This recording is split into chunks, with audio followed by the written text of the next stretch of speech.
Hello everyone and welcome to the next episode of Art Side of Life, where it's all about how you can turn your creative passion into a profession. My name is Eva and my guest today is visual development and storyboard artist from Idaho, United States.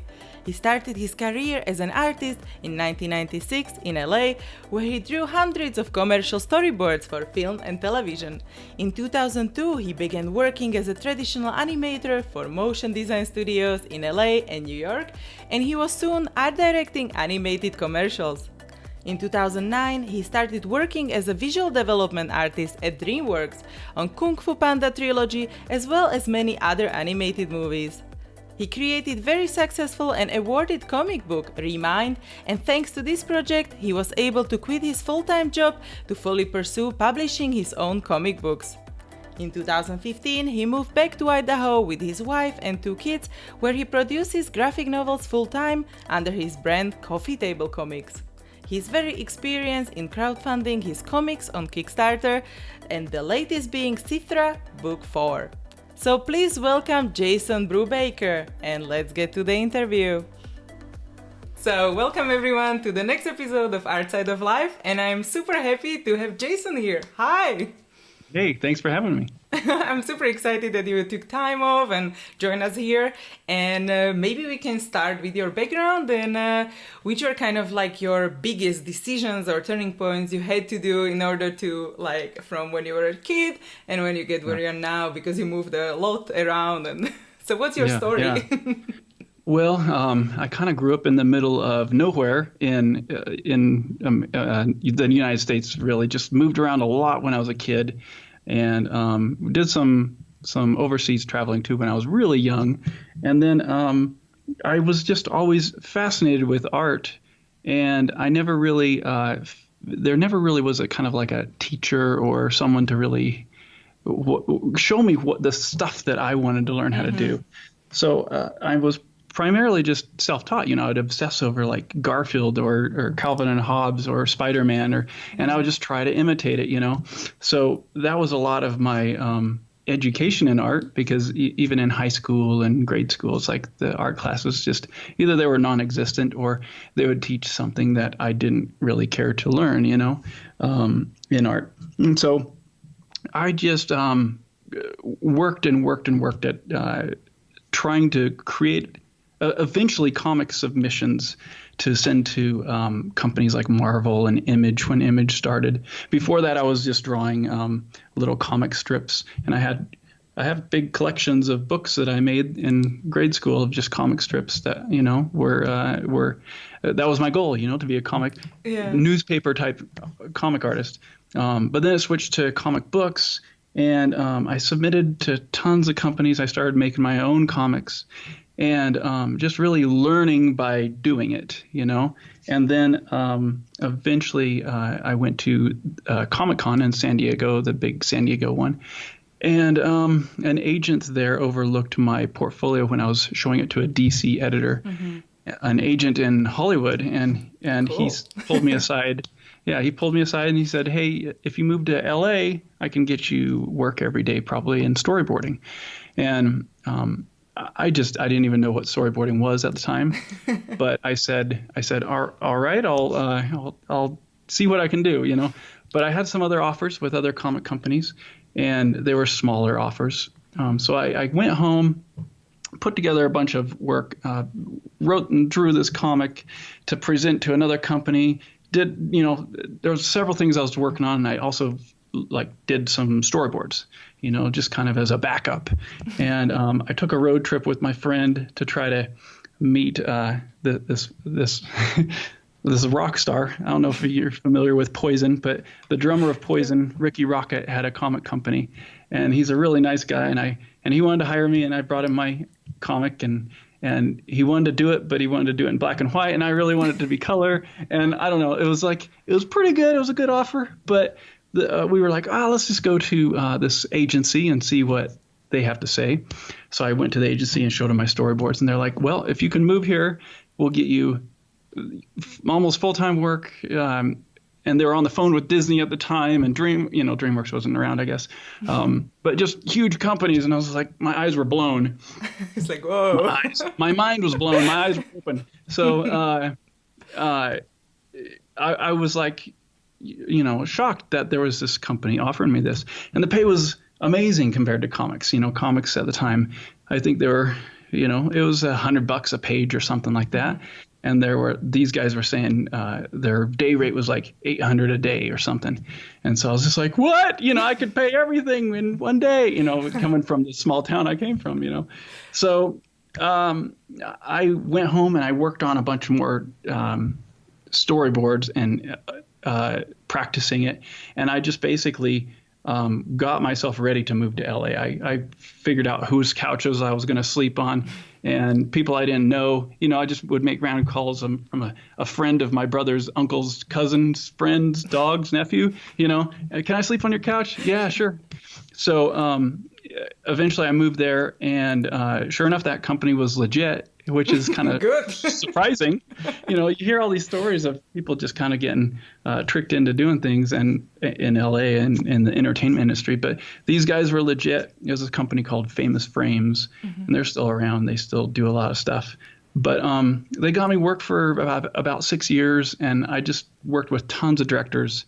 And that really just opened my eyes up to how to tell stories, how versatile storytelling is, and how there's no real one way to do it. And I learned all these different techniques and different ways of doing things.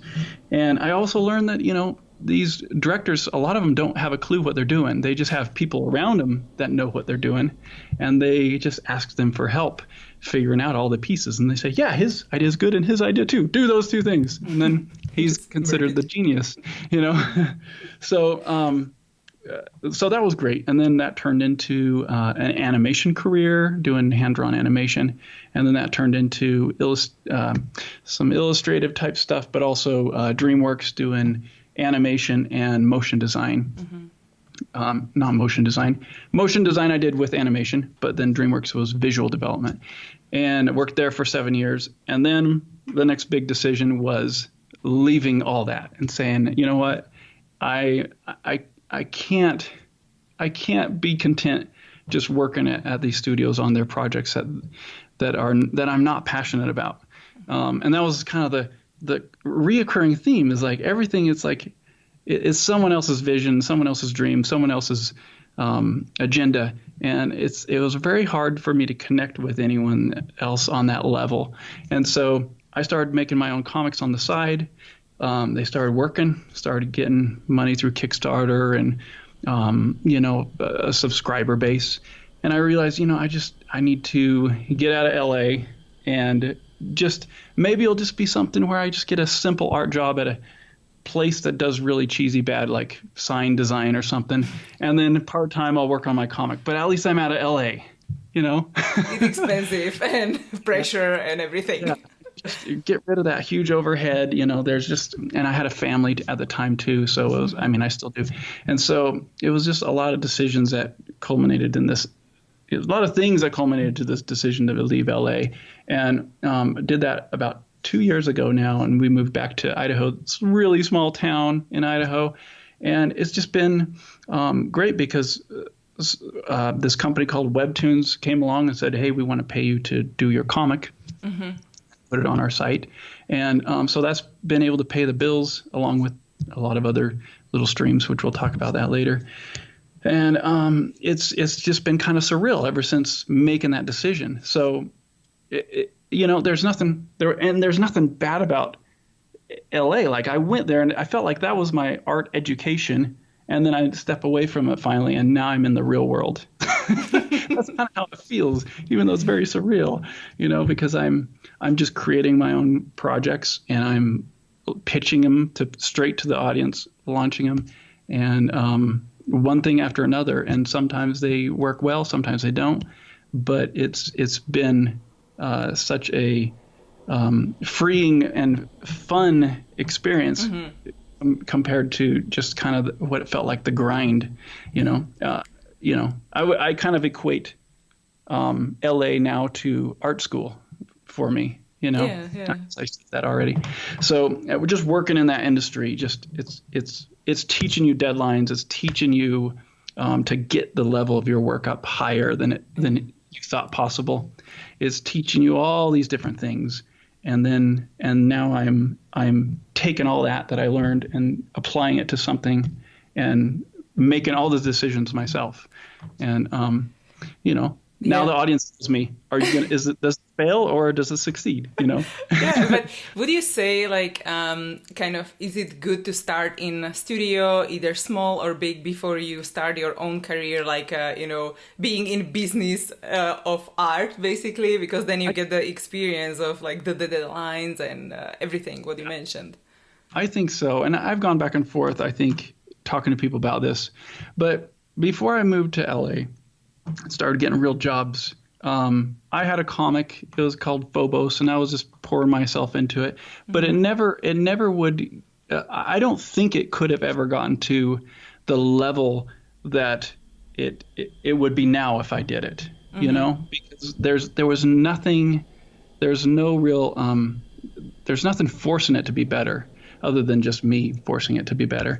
And I'm real hard on myself with my art, so I try to push myself and stuff with it. But going to studios and working with directors and mean directors and nice directors and just every spectrum, it's kind of a very unique, unparalleled kind of learning experience. It's that on-the-job training that everyone talks about.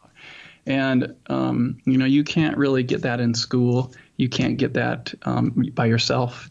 And it just pushes you like you've never thought possible.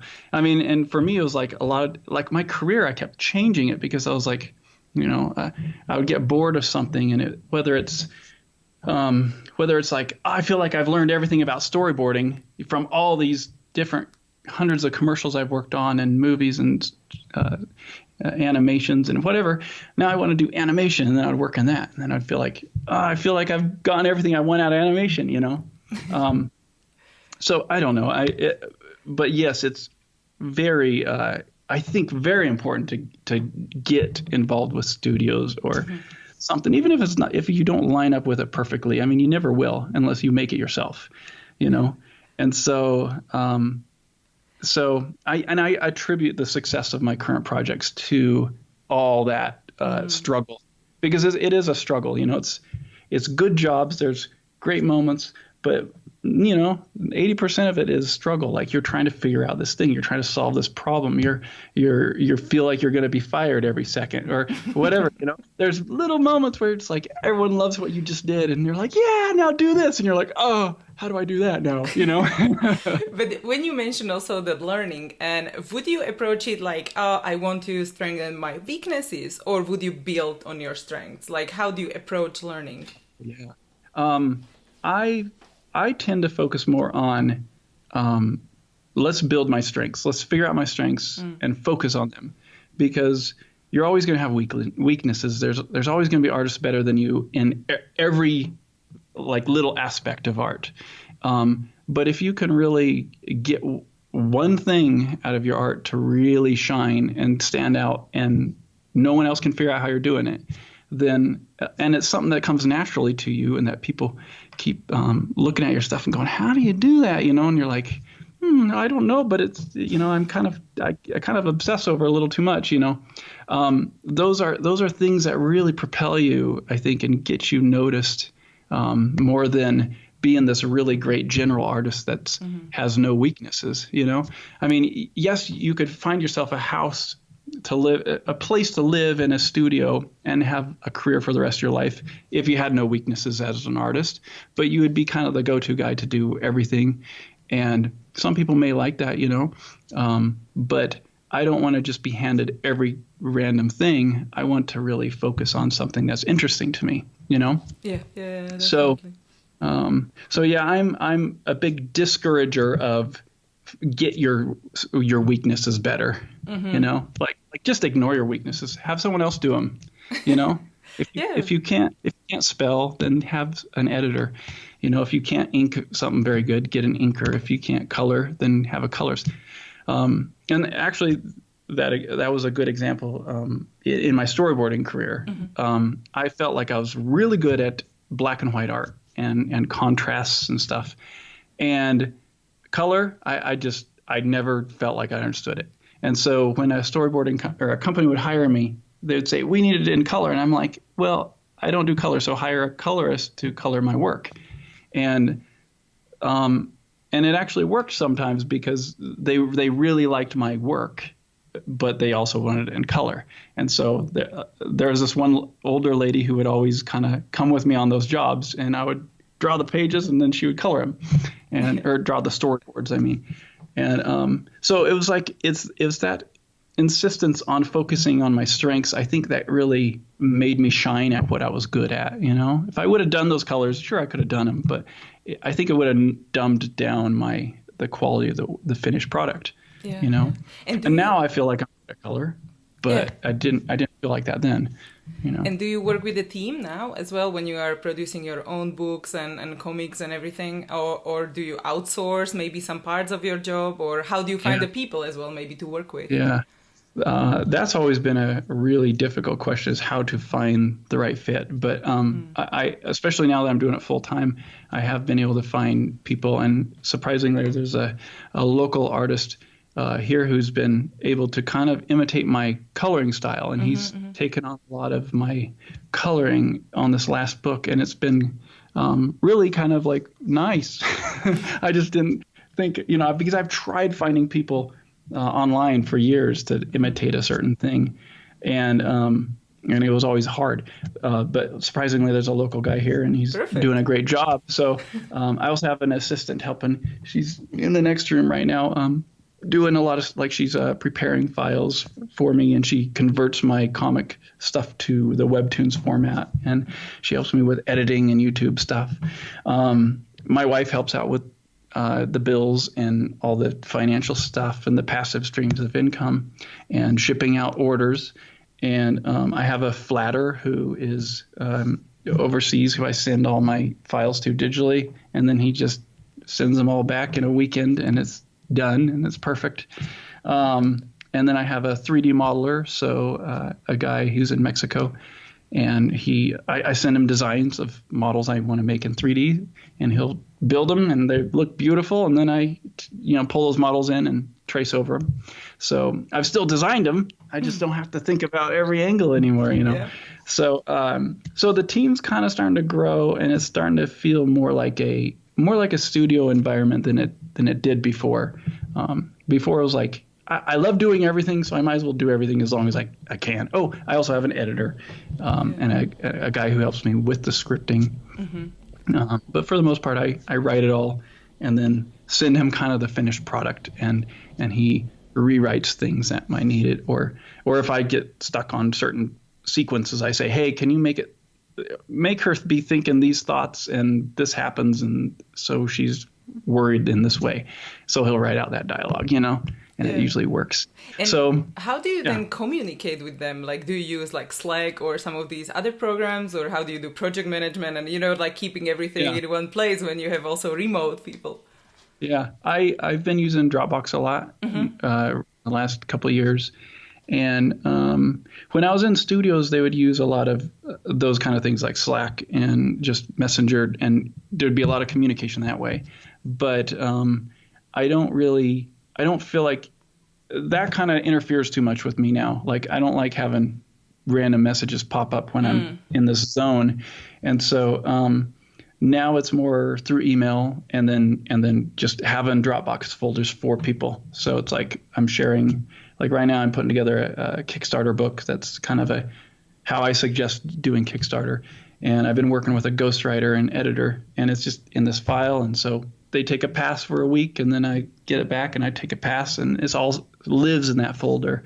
And we just email each other when we're done, and we're like, all right, your turn, And same with the flats. I'll just send a batch of flats to my flatter and say, here you go. As soon as you can, get these to me. And then a week later, bloop, here comes a bunch of files through email. That's perfect. Yeah, it's pretty old school, you know. And what about the Kickstarter, as you mentioned it, because first time you did Kickstarter, it was such an enormous success, and now you continue working with it. So maybe what did you learn over the years, and kind of the biggest takeaways working with Kickstarter? Yeah. What's always surprising to me is how much more money you need to ask for than what you think. And it's really become clear after writing this recent book that I just wrote, just giving people examples. You almost have to always double the amount of money you're asking for in order to just cover everything, because there's fees and there's shipping and there's all this, there's taxes and there's all this stuff that, you know, is involved with business. And what it is it's a business. You're running a business, and just knowing you need to print 1,000 books that cost maybe $5,000. That doesn't mean that's your goal. You know, your goal is probably going to be like $12,000 to cover all of the stuff you need to cover. And I started out looking at it as this will supplement what I am willing to invest. And I had the good jobs and I had a lot of income coming in LA. And so I was willing to take on freelance jobs to pay what needed to be paid if I couldn't get that money. And so I was willing to make the books really cheap and pay for shipping almost and all these things. But now as a business, if I were to promise something and I need another 20,000, you know, if I say I raise 30,000 for something and I promise all these bells and whistles, but it really cost me another 10,000 to make those promises a reality, then it would make me go under. I wouldn't be able to afford it now. I wouldn't, because I'm at a different place now to where it's not just about getting a freelance job to keep paying these bills so that I can get my hobby out there. Now my hobby is now, it needs to be a business that pays the bills so I can keep getting my business out there, you know? And so that's kind of been the difficult thing for me to process, because it just keeps meaning like I need to have these campaigns where the goals are like 20 grand, you know, like that just seems stupid. Like, why would I need that much money, you know? But it's, you know, if you're making really beautiful hardcover books and have a print run and you're trying to print a bunch for your distributor and sell them on Amazon and make passive income later and you know, really make this book thing work, and to cover all those bases, you know, without even paying someone to like market it or anything, you know, you're still doing a ton of legwork and still putting a lot of time into it yourself, even after that. So it's, I guess that's the most recent thing that I'm still grappling with Kickstarter, because it's really one of my it's really a huge part of my business model now. And like next year, I'm going to do a Kickstarter in February for the fourth book of Sithrah. Cool. I want to do another one for a children's book the next month. And it's funny, my son created a card game. He's 8 years old and he created a card game. Wow. And I want to teach him how to make stuff and sell it to people and get people interested. I want him to do a Kickstarter for him. You know, it'd be like a $500 goal. And I think we could hit it for his little card game. And it's a decent game, you know. So I'm going to help him with the art. So I'll probably do that the next month, you know. And then depending on what happens with Webtoons after Sithrah is over, I might try to launch a Kickstarter to fund the production of a new book. Mm-hmm. But I'm hoping I don't have to approach Kickstarter like that yet. So I'm hoping Webtoons will pick up the next property I'm working on. So, you know, that way it's a little more diversified. It's not just like all or nothing on Kickstarter, but, you know, but Kickstarter is so good for just building that stock of stuff, you know. But then because sorry, you have a lot of followers already. You have a community, and so why do you maybe still choose Kickstarter? Because of course, I guess they take a cut, you know, and it's not easy. You have to build all of these rewards. So why, or what is going through your head when you are deciding on like funding the project and publishing new stuff? Yeah. Well, the thing about Kickstarter is you're also marketing your project. It's great marketing. I mean, you're putting it in front of millions of people who are actively looking for something to buy and invest in, not invest in, but to back. And so there's that side of it. And then also you're testing, especially for new properties, you're testing an idea to see if the interest is there. And so it markets and tests it at the same time. And I've had a couple campaigns that I've put on there, and then like the last one I did was for cognitive drawing. It's this drawing technique I think is really great, and is how I taught myself how to draw. And I wanted to really make a nice big book that people could go through the workbooks and really practice these, like learning anatomy. And there was a lot of interest in it, and I launched it. And it could have hit its goal, but it didn't quite go quite right. There was a lot of factors in it, and I explained it on a YouTube video, so I won't explain it again. Good, so we can put the link there. Yeah. But I had to cancel it halfway through, even though I know I would have hit its funding goal. And it's just because I realized through that Kickstarter that my approach needs to be a little different. And so it lives now as a PDF, and it's actually doing really well as a PDF.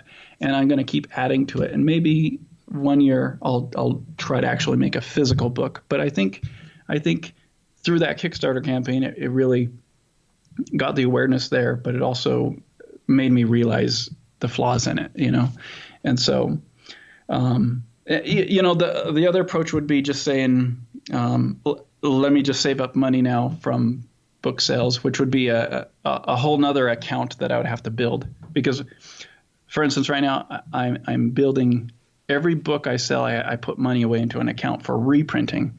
But that's all that account is for, is just for reprinting. Otherwise, I'd have to go to Kickstarter to ask for money to reprint another book. And I've done that in the past, and it's just killed me, and it's really difficult. So that accounts for reprinting. But I still don't have a massive amount of money saved for new ideas. Like I wouldn't be able to just throw down 10, 11 grand for a printer to print a new book without testing it, So, and putting stuff online is basically the test too. So like putting stuff on Webtoons, I'm really testing it. But at the same sense, if I've been putting stuff online for years, it almost doesn't matter anymore if it tests good or not. It's the property's done. So I really still need to print it. Right. Yeah. So that's the kind of dilemma, like a regular publisher would, has a kind of a different working model than I do. Me, it's like, what do I really want to do? What do I really think is going to work? And I focus all this time on it, put all this energy into it, kickstart it, put it online, try to get people to see it. And it's a 2-year process of working on this thing. If it's a failure, and it's still going to be a 2-year process, I'll still make money on it. It'll still work, but it just won't blow up like it could, Yeah, and do you do also some kind of testing in a small range, not as a full project on Kickstarter, but maybe when you have a new idea and then on social networks or something like, oh, what do you guys think about this story or whatever? Well, just to go back to the cognitive drawing, I had that idea. I did it with a class here locally, just 10 students, and that really made me realize, wow, this works for other people, not just me.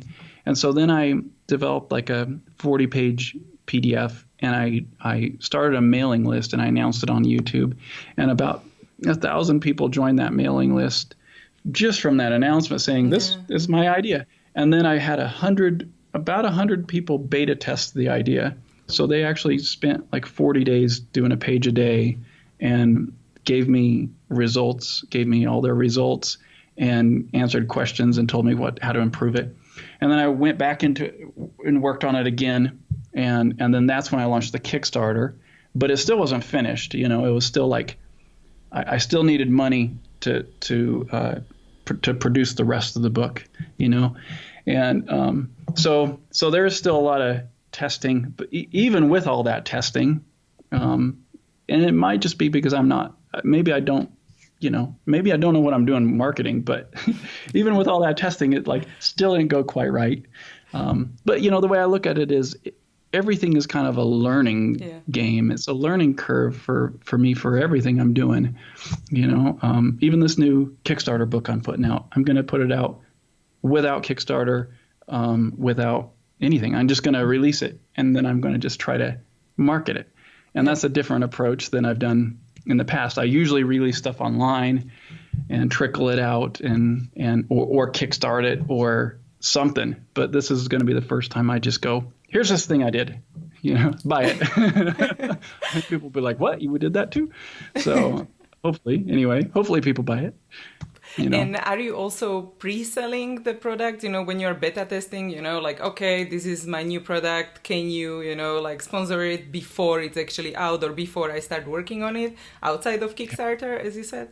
Well, with the cognitive drawing one, the thing that's for sale right now, and it's on Gumroad, it's on my Gumroad page. It's for $10, and it's basically a beta. It's beta 2.0, which is I think it's a really good version of it. It's just since then I've hired a new model that was a bodybuilding champion here locally and have really great references, and so I'm going to redo some stuff still, and I'm going to keep adding to it hopefully every month or so.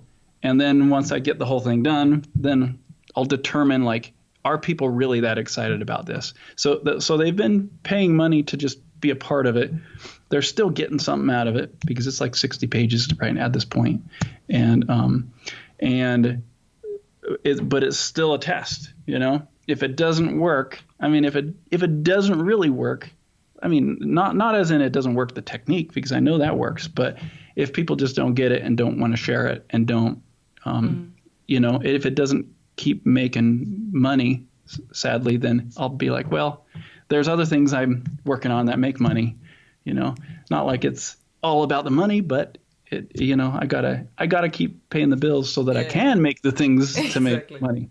You need to build a table with legs of income, right? So that's a good point. How do you distribute your income streams? You mentioned like affiliate marketing, right? You have books. So how do you spread your different types of income? Well, right now my primary income is Webtoons. They'll pay me a monthly salary when I am updating on their site regularly. So I'd have to take like 3 months off in between things. And so other things pay those bills, like Kickstarter and different things like that. But for the most part, Webtoons is the primary income stream for Sithrah, or because of Sithrah. And then I do the Kickstarters, and usually that just goes straight to book production, like printing the books.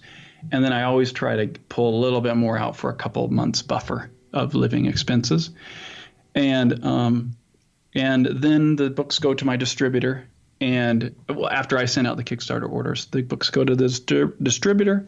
And so they're selling them through Amazon, bookstores, and whatever. And so every now and then the distributors sales will be a big chunk of money, because like a new book will come out, and they'll get a bunch of orders through Diamond distributors and retailers and whatever, and Amazon. But then it's just it's a decent paycheck every month. And only a couple of months I haven't had anything, because it's like as I put new books in the catalog, I have to pay them to make the pages in the catalog and all that stuff. It's a full service distributor, so they do a lot of stuff, and they'll take my book to shows and stuff. So sometimes I'll say, take these books, and I have to pay them a certain amount to take those books, So there's just a few cases where no money has come for a month or so from that distributor, but that's been pretty good ever since Remind 2. So I've had paychecks from them, which has been great. And then there's a lot of Amazon type stuff. Like I've written this book, Unnatural Talent, it's a little older now, but it still has a lot of value in it. And this one is just a print on demand book. And so Amazon is just always selling that in the background. They're selling it on Kindle. I also recorded an audiobook version that's sold on Audible. So all those just, continue paying a little stream. It might be $100 for the print on demand version. It might be $30 for the Kindle. It might be 60 or 100 for the Audible. And then I also sell it on Gumroad, and so it's a higher quality version of the audio, and so there's money that comes in from Gumroad, and then there's there's a lot of the stuff like cognitive drawing on Gumroad. I have paint textures I sell and fonts that I've created for my own books. Mm-hmm. Those are always selling on Gumroad too. But all that stuff is kind of just like, it's nice because it's just there and it trickles in all the time. It keeps the studio running nicely. It keeps me, just in case personal finances are tight, I can pull out a little extra money when a car breaks down or something. But for the most part, it keeps everything working really smoothly. There's also, there's also Patreon. Mm-hmm. I don't feel like I'm necessarily putting as much energy into Patreon as I should to make it really work the way it could, but I'm happy with the results, and so it's kind of just staying the same. It's been the same for over a year now, and some new people come, some people go, but it's a nice, additional little chunk of money. So. And so all that, keeps the personal life going, keeps the studio going. And the goal is to just keep putting new pieces out there in as many different channels as I can, so that, one thing doesn't have to make 100,000, but if I have 20 channels that are making $100 each, that pays my bills, pretty much. Yeah. So, and if one disappears, then nothing happens critical. Yeah. No big deal, yeah. And I'm really trying to focus on like this new Kickstarter book that I'm going to put out. It's a lot more simple than this. This was just like a big beast, and it covered everything, and it's so specific. It's such a small niche. Self-publishing your own comics, most people, when they get good at comics, they just want to go to a publisher. So I'm cutting out all those people even. And so I'm trying to now focus more on properties that are a little bit broader of appeal, and instead of, let's just focus in on people who like inking 70s style werewolf comics, you're going to have one person that likes it. So, and I'm trying to do that across the board too, even with my comics. Like, for the most part, I've drawn comics that are for artists, that artists would appreciate. And I'm trying to switch it now after Sithrah to comics that the masses will appreciate. And I hope that doesn't sound like I'm selling out, but sometimes it feels like it. No, I'm trying to get it to a place though, to where, I'm not laboring intensely over this thing that no one understands why I labored over it, and I realize that I'm realizing it now more and more. Like there are pieces of work I can create that don't have to be like crazy time intensive, stress inducing labor. And so I'm going to try that next time and just see what happens. Again, it's all an experiment, and I still want to make sure it's the thing that I still have to make it in a way that I love it, and so that's always going to be the factor. I can never change it to a style that's simple that I don't care about, because I'll never fall in love with it, and I'll never put in the time. It will never mean anything to me. So I always got to find that thing that makes it special to me, that makes it meaningful. It's got to have a purpose and a message, and the art needs to really captivate me.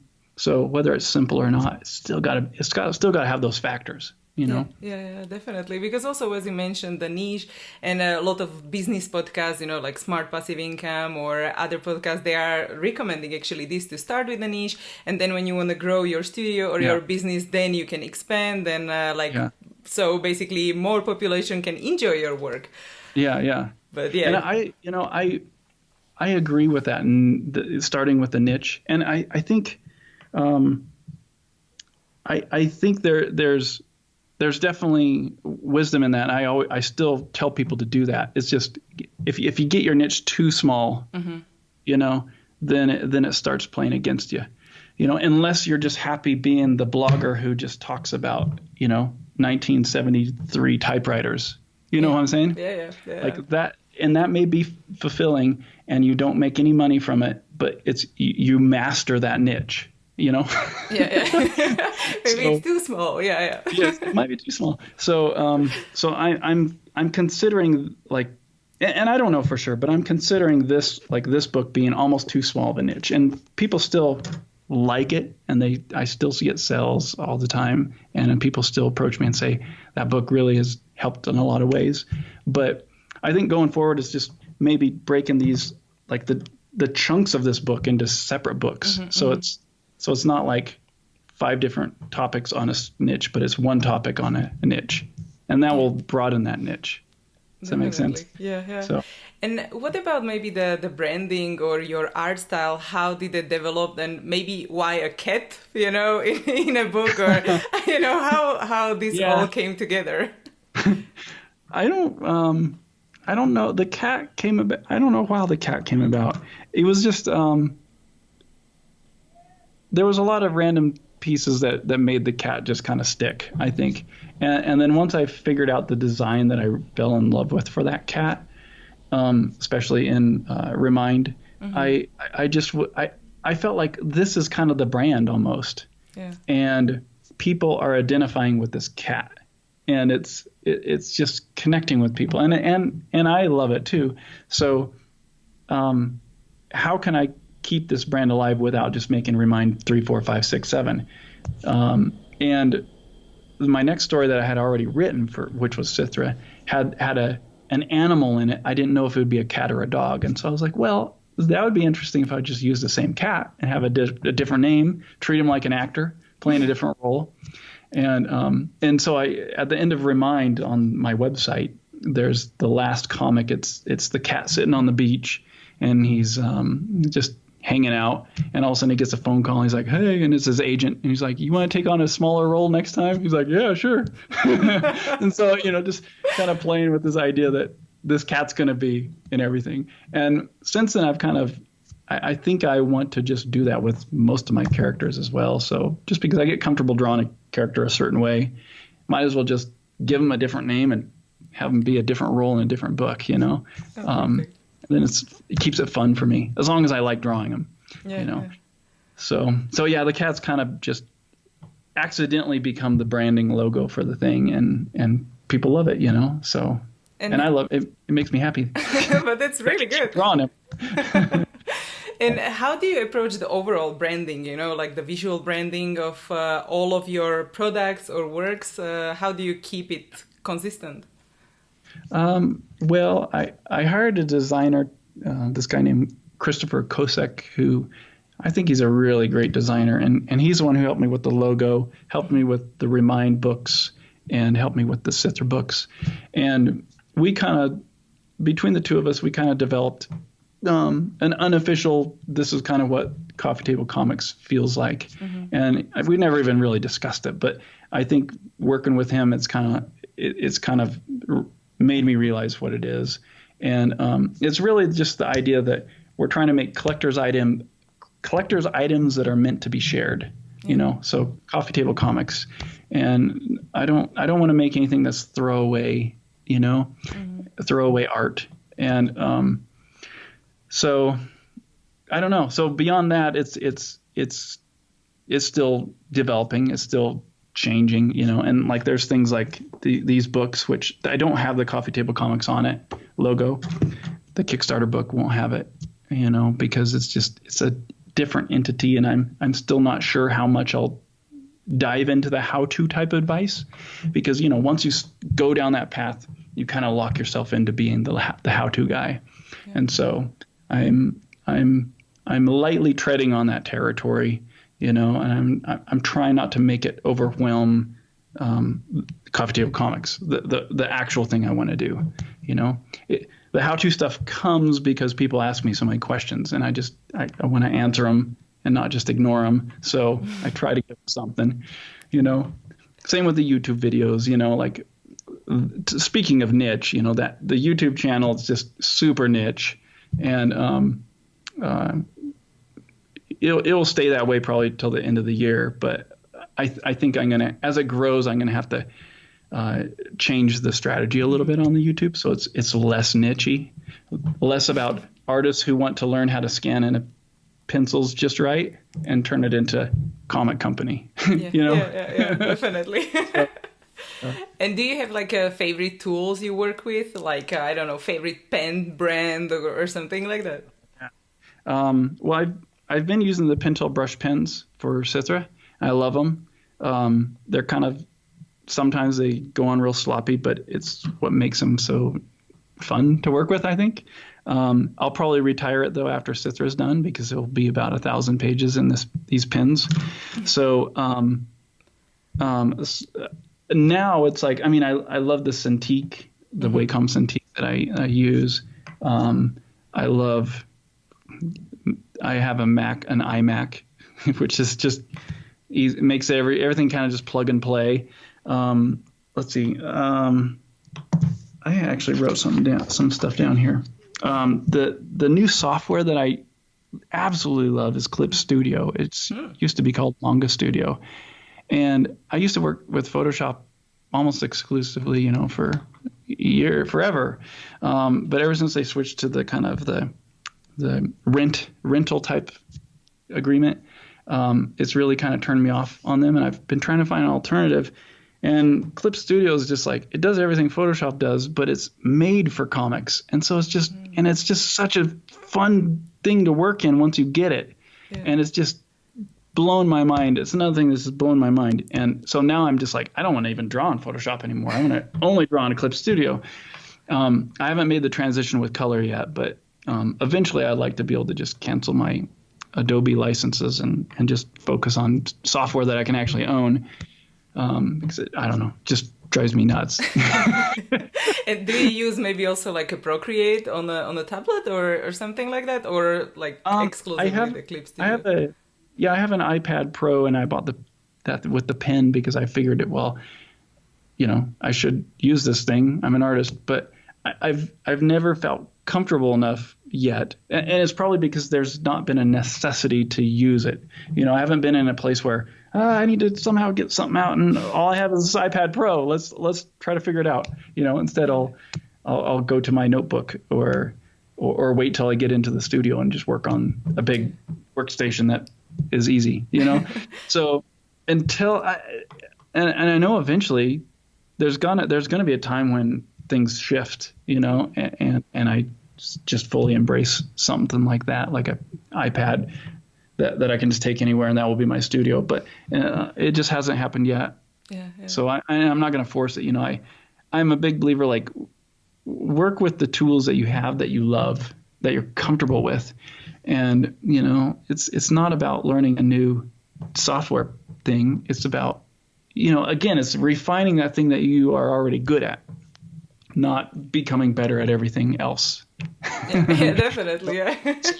So until I make that, it'll probably be a slow, weird transition, and then it'll just click, and I'll be like, oh, this is amazing. Why did I do this 5 years ago? Yeah, how can I live without it? Like, I'm so stupid. But so, and just my next comic, it's going to be all digital too. So Sithrah is a big combination of back and forth, traditional and digital. And it's a long process because of that. And so in order to speed up for Webtoon's demands, I decided, okay, I'm going to go probably black and white with it. It'll still be a lot of lighting and grads and stuff and moody stuff, but it'll be black and white, and it'll be all digital. And I'm going to create it in the Webtoon's format, so I don't have to convert things over. And that'll be the first phase of it. It'll just be 100% for that platform. And then I'll worry about turning it into a book later, which is totally weird for me. I never thought I would come to that decision. I don't know. I'll probably be kicking myself when I'm trying to convert it to book later. Like, why did I do this? But, Yeah, you will see. You cannot say now. And if you don't try, you don't learn, maybe, right? So, it's that thing where I have to just change things up. Like, especially when a story's done, I have to do it a different way the next time. And it's continuing that learning mode mentality and just trying to master something new. It's like, once I've worked on a book with the same characters for 4 years, I feel like I've figured it out. and I feel like it's boring. And, Sithrah is getting to that place where it's kind of like, okay, I'm ready to move on to the next thing now, And I really want my projects to be like 2 years max now, I think, because I'm still completely fascinated with the concept. And then after about 2 or 3 years, I start going, I've worked on this enough. But where do you get your main inspiration for the stories? Is it like real life or other stories or like old school movies, or how do you combine your inspiration maybe? I don't really, I can't really pinpoint it ever to one source. I do feel like it comes from everywhere, I guess. And so, whether it's movies, like I just watched Minority Report last night. I'm on this weird thing where I'm watching these old movies that I really liked. And I watched The Matrix like the couple of weeks before that. And I'm just like, why did I like these? What's amazing about these? And it kind of makes me go, oh, wow. Yeah, I can see why I like that. Oh, I kind of did that in Sithrah, So what do you focus on? Like, if you can explain to our audience, like, is it like layout, or is it light, or is it a story moment, or what is it? I think it's more like the way the story is, the way something is conveyed, I think, is more than anything. And it's not, maybe there's some compositional moments where I'm just like, ooh, yeah, that's neat, a lot of sky, or whatever. But that comes with everything else. Like the visuals, I think, and characters, I pick up from life, I think, like everyone I come in contact with, there's some sort of like piece of them that ends up working its way into conversations almost, because otherwise, because if the conversations don't feel real to me, and from conversations I've had with people or arguments I've heard or just watching a couple fight or a couple in love, it's like or going to the Caribbean and seeing a whole different culture, like we just did on our family reunion. That doesn't make any sense to your audience, but my wife is the Caribbean. So it's on location research. Yeah, it was. I filmed almost the whole time, not the whole time, but I didn't hardly take any pictures on that trip. I was mainly just filming because I wanted to just capture like how things work here and the sounds and the feel of it. Like how fast you drive right next to a cliff and it's falling apart as you're driving, Where did you go? Like, these people are crazy. I don't know how it is in Switzerland, but here, you'd have the road condemned if it was like that. Okay. So anyway. Here everything needs to be like perfect, like every spot. I could deal with that. So I'm, so it's like these places and moments, and even coming back here to this small town, Idaho, there's a real specific vibe and feeling you get, and just capturing like what's the difference between New York, LA, Switzerland, the Caribbean, like how do these places feel? Like can we, through a series of panels and dialogue, make people feel like they're there? And that's kind of where a lot of the inspiration comes from. And then maybe composition, you can find that from movies, and but just like revealing a character or something, that can come, you can get that from movies or books or something. But there's things that are in like books, like prose books, that you can't do the same thing visually. And so that's why I've started like mixing prose with comics, because there's things I want to just be able to do that are kind of like books, so it's just a big combination of, whatever kind of is exciting that I'm seeing. And when I'm writing a script, it's just, trying to like get into the characters' heads. Why are they that way? And I hate using the example like, oh, their parents were mean to them, so they're the bad guy. Like, no, everyone's parents are mean to them at some time, and some people's parents are great and they turn out bad. So I don't know. But it's more like just understanding how people operate and think and act and talk, and so anyway, it's just Perfect. A long answer to a simple question. Yeah, no, but it's always really hard to learn how to observe, maybe not like develop an art style or how to actually draw, but Yeah. to learn to see everything around you in a certain way, maybe. Yeah. I maybe a lot of your audience is the kind that just spaces off and like and I want to encourage those people, keep spacing off. I mean, you're dreaming, you're thinking of things, you're watching someone, you're seeing a detail that someone else isn't seeing because they're not spacing off watching them. You know, like people watching is just amazing, you know. And everyone has a different perception. So like when you are creating something, it will be always special and different. So. Yeah, exactly. And what about maybe like the worst or most difficult moment of your art career, or what you learned from it, and maybe the takeaway? Well, I can't ever, when people ask that, I can't really ever find the worst.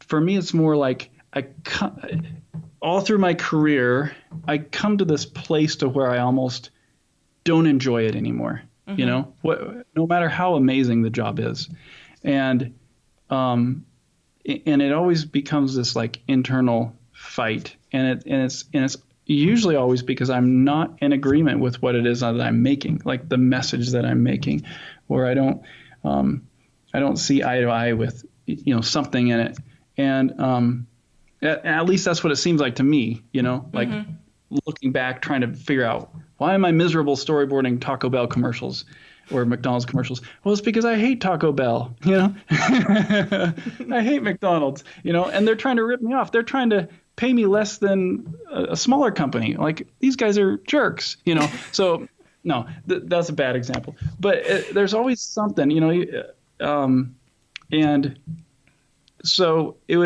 I would always switch careers in art because I'm thinking, well, maybe if I'm in this field, I'll be able to connect with these people and get on a team that we're all thinking the same way. But it doesn't really happen, you know.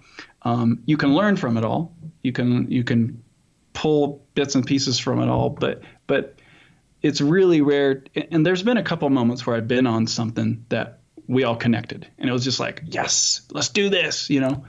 But it's rare, you know. And so I think that was always where the frustration came from, and that's what kind of led me to just be like, I'm just going to do my thing, and it's not going to play the Hollywood game. You know, like when I started Remind, I was like, I'm going to make a comic that no one's going to ever buy the rights to. Like Hollywood would never buy this because they would never want to make this. It wouldn't make any sense in their model. And I think I've achieved that because it's very strange. And I've even had agents, you know, request it and have phone calls with them, and they're like, man, your book, it does really well in the indie world, and I'm just trying to figure out how to pitch it, and I don't know how to pitch it. I'm like, yeah, well, that's kind of how I made it. I mean, if you can figure out how to pitch it, then fine, but then you are a good agent. Do it. Yeah, you're a really good agent. So maybe with the world of like Netflix and Amazon where they're just making their own content, maybe now it's the time for things like that to be able to see the light in the film world. But I'm not expecting it. You know, I think Sithrah is a little bit more catered, a little bit more something Hollywood could do, but I'm not. I don't try to make things specifically for, you know, that model. Yeah. I feel like if something were to ever get optioned or bought, it would just be icing on the cake. If I can build my career so that my intellectual property keeps paying the bills in retirement, and if nothing ever sells beyond me just making it, then it's a success because it's allowing me to keep doing this thing and putting this out. You know, maybe something will be picked up after I die. I don't know, like most big pieces of work. So what would be your dream scenario to 5 to 10 years? Like, okay, this is like I dream about or imagine.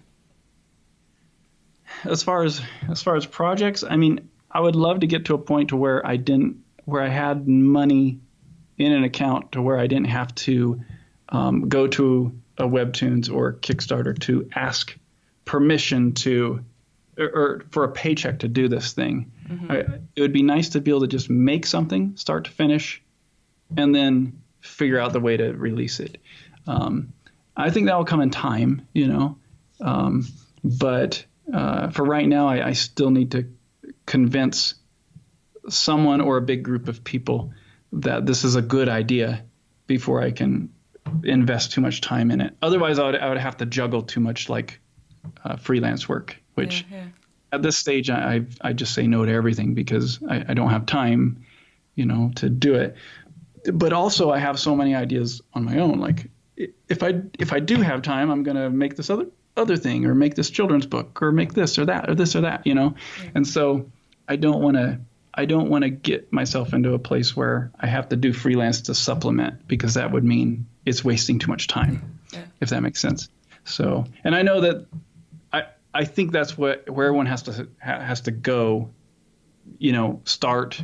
And that's where the education comes in. That's where the experience and, 10, 20 years of freelance or studio work. I really think it's important for artists so that they can have a grasp on how the world works and how art works and how business art works, So what was maybe the best advice you ever received? Or the best? Yeah, or the worst as well, if you can compare, or something you would kind of advise young self. Generally, the worst advice I get comes in this train of thought. This is the popular thing that they're teaching in school right now, so you need to learn it so that you can be in that field and make money with those people it's blowing up. Like we got to get on that bandwagon. Worst advice ever because you're just chasing it. You're chasing these ideas that someone else reaped the rewards of, So, for example, when I was working in storyboarding and I switched careers to animation, I wanted to do hand-drawn animation because that was what I was passionate about learning. And I was obsessed with it. I want to make my own movie. I want to blah, blah, blah. I want to learn this thing. Well, at that time, Disney just announced we're ending it 2D animation. We're laying off everybody. The whole studios, all of them were closing down their animation studios. And everyone was telling me, you need to learn 3D so that you can get a job in animation if you want animation. I was like, no, I want to do traditional animation. Well, that's a dead field. You're crazy. But that's what I wanted to do. And so I did it. And sure enough, there's all these studios that want to do animation. They have commercial animations that they're trying to do, but no one will do it because everyone thinks it's dead. And so I started art directing, animating, directing all these animation commercials. And I started hiring ex-Disney animators who didn't have a job to help me. And so I was learning from Disney animators that were under me, that were helping me animate my stuff, And so that just came about because I didn't just do what everyone was being trained to do right now. I had something I was passionate about that was totally off subject and totally the wrong timing according to everyone else. But I focused on it so much and worked at making something good with that animation that other people couldn't do, which was actually, I can kind of pinpoint it. It was being able to do all the pieces in the assembly line. So I took After Effects. I could animate in between, color, composite, scan it, everything. I could do effects. So it was start to finish. And now a lot of kids do that now. But at that moment in time, it was really hard to find a studio that could do that. And so studios kept passing my name around, and I would come in and say, okay, we need to set up this kind of stuff. We need to get these people this kind of scanner, So anyway, So that's worst advice, is to have that kind of train of thought. I think the best advice I got was this producer. Was an animation producer, and he helped me. He kind of mentored me with pitching. So I had a lot of projects I would pitch to him, and then we'd go pitch it at Cartoon Network or Nickelodeon or whatever. And I was working on Remind as an animation at that time, and I'm trying to figure out exactly the time frame, but one of the things he told me is like, you have to make your stuff and not apologize for it. You need to be unapologetic. Mm-hmm. I've said this on other things. And because he saw that I was putting stuff out there, but I was still in the freelance mindset. Like, is this good enough, boss? What should I change? You know, can you approve this so I can give it to the next person? But no, it's like you make something, you say, this is it. Like, get it. You know what I'm saying? Yeah. And that really changed my perception on. I mean, it just changed the way I went about things, and that's when I started making decisions like, okay, with Remind, I'm going to do it as a graphic novel. These are the things that the industry needs to change. You know, they need to do hardcover. Why aren't we doing it in spreads, guys? This is ridiculous. You know, and I was just like, boom, boom, boom. This is how we need to do a comic. Yeah. And I didn't say that like a jerk, but I hope not. But with that kind of mentality, it really, I think, made it stand out. And I'm still trying to do that to this day with how I approach Sithrah, and I'm going to try to do it with my next one. Even though it's digital, I'm going to try to make it. There's things I'm going to try to do that really, I'm hoping, push that model so that it doesn't just look like a cruddy digital comic, which a lot of comics look that way. So anyway, but also with story, what's the story you're trying to tell? Well, if it really means that much to you that you would spend 10 years of your life drawing it into a comic, you can't apologize for it. If it really means that much to you, if you're trying to get this message across, don't give it to people and say, I guess it kind of maybe it might apply to you. I don't know. Sorry if it offends you. Like, no. Yeah, like a special stories, right? Yeah, like when they did Star Wars or Ghibli Studio Universe or all of these special places and stories, right? So there's like, okay, this is how it is, and yeah. It's Studio Ghibli is a great example of it. It's like, I don't understand that culture and the way they look at spirits and religion, but I'll still watch it and embrace it and love it because they're not apologizing for it. You know what I'm saying? Yeah. They're just saying, welcome to this world, step into it, you're here. Bam, bam, bam, bam. And this is the point. And then see you guys. It's like, and it's and that's what's so beautiful about storytelling is you can, if you do it right, you can convey ideas that no one would have ever listened to, But if you're saying, here's this idea, I'm sorry if it hurt your feelings, no one will want to listen to it. Yeah. So it's almost like fake it till you make it. Like, this is who I am. This is the perception, and that's how everything works. I like that fake it till you make it for certain things. I think that's where like the freelance and the studio work comes into place. It's like it really helps you to just learn on their dime. And then, once you've had experience and life experiences and you figure out what this message is you're trying to tell people, you can jump in and you're not faking it at that point. You've kind of faked it through all the studio stuff and freelance work, at least that's kind of how my agent straight up told me on my first job, you need to walk into there and tell them that you're just not tell them, but act like you're just so tired of doing storyboards because you've done it so long. And I'm like, I can't. I was 20 years old, and I was like, I don't know if I can pretend that, I'm all nervous, And since then, that the guy who was the first one to hire me, we've been great friends ever since. And he's like, when he tells me that story, he's like, man, when I first saw you, I was like, oh, this guy doesn't know what he's doing. I'm gonna have to hire him. After lunch, I just need to tell him that I got to let him go because I know he doesn't know what he's doing. But then he saw my stuff and he's like, oh, okay, yeah, that's good. Keep going, But anyway, so that was, rabbit trail right there.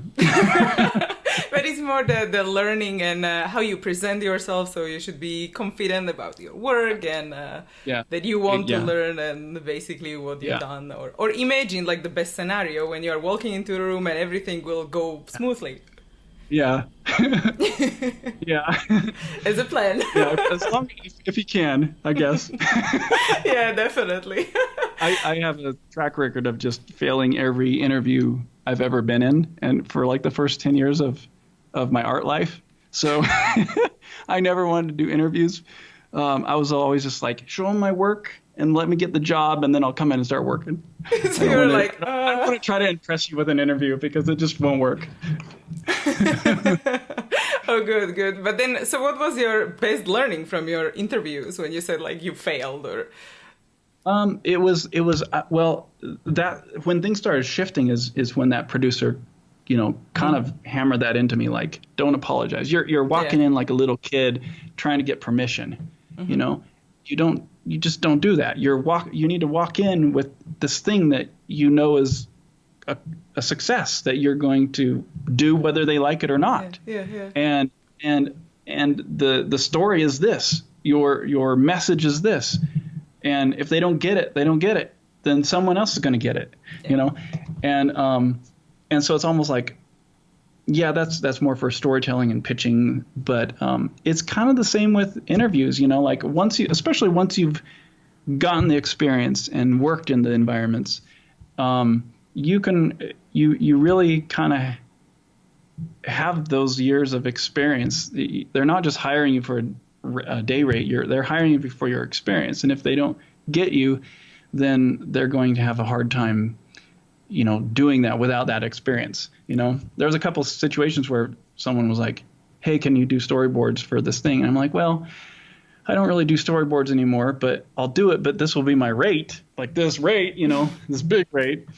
And but you know that I know what I'm doing. And they're like, oh, we can't afford that. Can you do it like for like a tenth that price or whatever it is? That bad example. Can you do it really cheap? And I'm like, no, I'm sorry. Well, okay, I guess we'll just get some people out of college to do it then. They're willing to do it for that rate. I'm like, all right, well, come back to me when you need me to when you need me to do it right. Yeah. But know that I'm not going to work crazy hours to fix the mistakes. And sure enough, like a week later, you got to help us. We got these storyboards are due. And I'm like, I'm sorry. I told you I'm not going to work overtime to fix your mistakes. Like, you should have hired me and paid me the rate. It's like there's that kind of confidence now. And that sounded like I'm a total jerk, but I didn't say it that way. But, you get to this point to where you just kind of know your value and your worth, and you have the experience and you can back it up. Yeah. I'm always hesitant to tell people to just be like super confident, if you don't have experience, because then you come across as manipulator. Yeah. And, people have come to the studio. As you mentioned, it's not only about the rate you ask per hour, but it's like the value you can bring for that company. It totally makes sense. And there's other factors, like your personality. If you're easy to work with and happy and you bring the morale up, like that's as good as hitting a deadline. Really, it is, And if you can just hit deadlines, even if you're not doing the best job, at least you hit a deadline, And if you're just amazing, but you can't hit deadlines. Someone said, I think it was like Neil Gaiman said this kind of thing. I heard that there was the three things, like either the deadline or the personality or your work or combination of two. Yeah. And it's so true. It's just, most of my career was because of, I would just walk in happy and excited to be there, and I would work my tail off, and it may not be right, but I would get it done, and I was happy, and so people would remember that. There's a lot of disgruntled people in art that kind of come in and like, oh, you want me to draw that? If you would have done it this way, it would have worked better. But all right, it's like, do you really want to work with those people? No. They maybe have amazing work, and so maybe you'll deal with it if they can hit their deadline, I guess. See, that's the balance. Yeah. So, as I don't want to hold you too long, so my last question would be like, what would you like to be remembered for in like 100 years? Oh man, I don't know.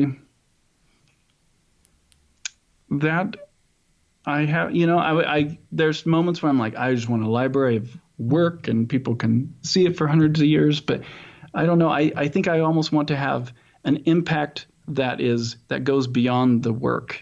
Like if the messages that I'm conveying can last beyond the work, then I feel like it's done what it's supposed to do, You know what I'm saying? Perfect. Yeah, I never thought of that before, but that makes sense now that I said. So yeah, the what I'm trying to convey should outlast the work. That's what I want. Perfect. Great advice as a last kind of guidance. And like before we say goodbye, maybe you can share like a key takeaway for our audience. Key takeaway. Find that thing that you wake up wishing you could work on and finish it. If you finish things that you are passionate about, then doors will open up for you. If you finish things that you aren't passionate about, you'll just have jobs that you never enjoy. So finish that personal project. I think that's one of the biggest things. Yeah, very nice. And thank you so much for being here. Yeah, you're welcome. Thanks for having me. It was super nice, and thanks everyone for joining, and see you in the next episode. All right, see you guys. Hey guys, if you enjoyed this video, don't forget to give it a thumbs up and let me know in comments.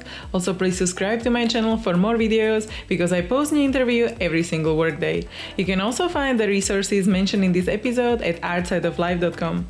Just type a guest name in the search bar. There is also a little freebie waiting for you, so go check it out. If you want to listen to the interviews on the go, make sure to check out the podcast episodes at artsideoflife.com/podcast. Thank you so much for watching. I really appreciate you, and don't forget to inspire each other. I will see you guys in the next episode.